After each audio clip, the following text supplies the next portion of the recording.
So there's no better feeling than betting on a horse race and winning whatever the result. There's many ways that you can do it, but one particular method I enjoy the most. It doesn't occur that often, so you have to be alert to be able to spot the opportunity. But thankfully, we've added some features to BetAngel that will enhance your ability to be able to do that. If you're interested in trading with BetAngel, then visit our website where you can download a free trial of BetAngel Professional and BetAngel Trader. If you want to learn how to use them, then visit the Academy where we give you a detailed, structured walkthrough of each product. And if you're an existing user, then head on over to the forum where we have a load of files for you to download to customize and use within BetAngel. So whether you're betting or Betfair trading on horse racing, there's one thing that you want to do. You want to win some money.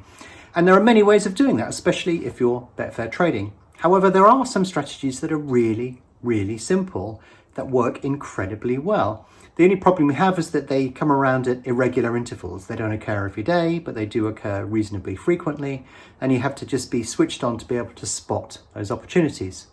So using a number of features that we've introduced to BetAngel, I'm going to show you how you can actually spot those opportunities, and we've created all of the necessary sort of work for you. You just need to import them into BetAngel.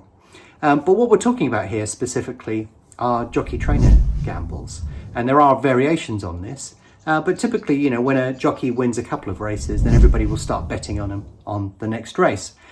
If you've never seen this before, you don't understand what I'm talking about here, I have actually done a video on this, and it's talking about how this happened at Royal Ascot, and how you can see the sequence of events that lead up to this particular moment where I make £600 on one race before it's even started, regardless of who goes on to win. So watch that video if you don't know what I'm talking about here, because this will give you the background to what I'm about to show you.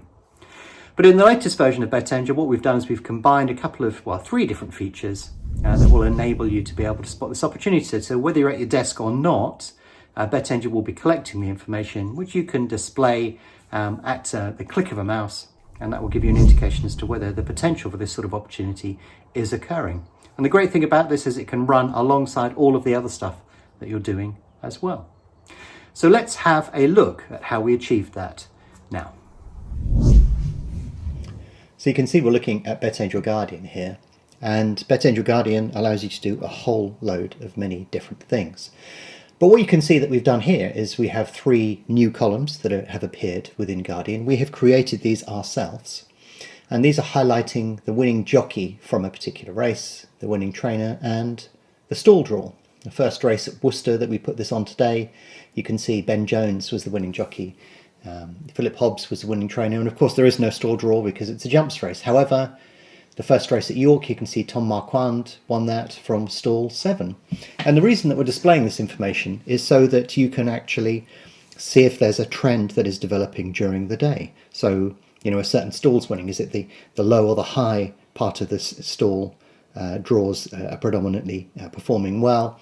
Is a jockey on a multiple winning streak, or is a trainer developing his yard to perform particularly well on this particular meeting, on this particular day, however you want to look at it? But basically this information, if you load up all of the components into BetAngel, this information will be displayed for you automatically within Guardian, and it will allow you to pick up on these trends regardless of whether you're watching the races or not. It's a very useful piece of automation.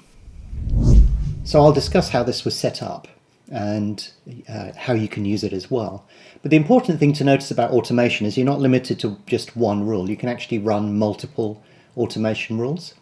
So one of the things that you can actually do when you apply a set of rules to a market is you can actually apply it to 1, 2, 3, 4. You can apply multiple rules. So what we're doing here is we're using a rule to create supplemental information. So if you have automation that's running, that's fine. You can actually run that automation and it will run completely independently of this particular rule. So basically you could run 5 different types of automation, and this is a good example of that, because I have stuff that's running, but I also run this automation so that I can keep tabs on exactly what's going on the racing markets. But if we actually look at how this was set up, there are a couple of important things to understand. In the advanced settings, what I've done here is I'm using restrict refresh. That number's wrong there actually. Let's correct that while I'm in here. Here we go. I'm using restrict refresh to basically refresh only markets an hour behind and or an hour in front. So basically you can see that as it's Guardian is updating, you can see it's ticking through each of these individual markets. In fact, this is probably the best indicator that you can see here. So all it's doing is looping through these markets consecutively, and the reason that we're doing that is so that the automation runs pretty quickly and checks all of these markets ahead and behind the current race that you're actively trading. And if we actually look at the markets, you can see I'm refreshing them at 100 milliseconds as well. So it's basically flashing through each of these markets really quickly and running this automation rule on top of that. We are using an automation rule called Racing Results, and the Racing Results piece of automation you can download from the forum. And this is the sort of bit of magic that is pulling in the winning jockey and the winning trainer. But we've also added in additional information via the Guardian lists. So there you can see we've got a layout in here called horse racing. You can import and export default layouts. Again, we've created the layout for you that includes all of this information. And you can also see in the custom column section as well, we're using the racing results trend columns. And that can be imported and exported. So on automation, you can basically import a rules file from here. You can import or export files from here for the layout.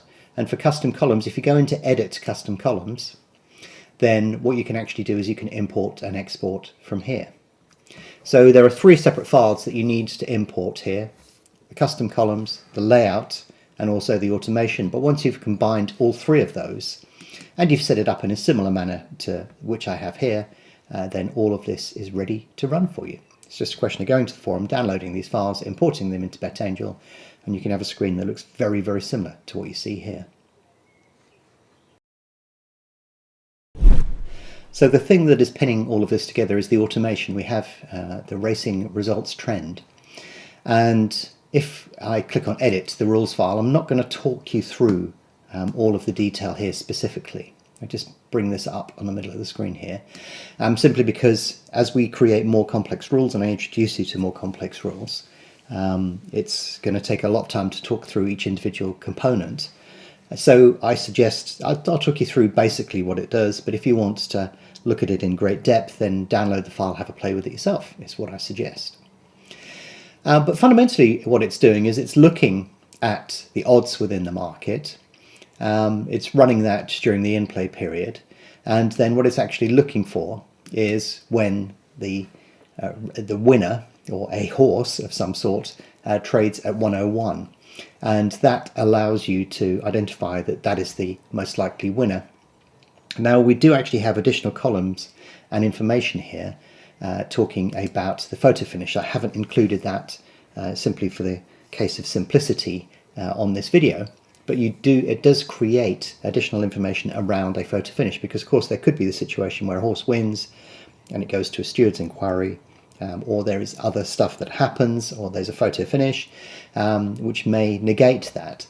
But basically, by looking at the horse that is traded at the lowest price, that is indicating to you when the market is suspended and it's trading at a certain price, that is the horse that has won the race. But it does account for if the market reopens or something else happens within that particular race. So it's not going to, there may be odd occasion when something unusual happens where it can't pick up on the detail, but fundamentally speaking, it's going to be scanning the markets, looking for information. It's going to try and account for situations like a photo finish, and then it's actually going to indicate which one of those runners did actually go on to win. It will assign that to a stored value. And when you have information displayed within the stored value, it can actually return what the starting price of that particular selection was, and all sorts of other information related to it. So there's actually a little bit more depth into it than I've sort of hinted at here. There's more things that you can do. But basically what I wanted to do is to show you what it looks like without heavily modifying it, but also some of the other things that you could add in or modify, but fundamentally sort of how it works. Every now and again it may catch a horse that isn't necessarily a winner, but that would be quite relatively easy to check. when you see that something has developed that looks interesting, you can always go back and check on official results to see what happened. Because, for example, if there was a steward's inquiry and the results are reversed, it won't pick up on that. But nonetheless, by using this, you'll be able to pick up on stuff quickly, understand if there was something interesting going on, and therefore be able to incorporate that within your trading.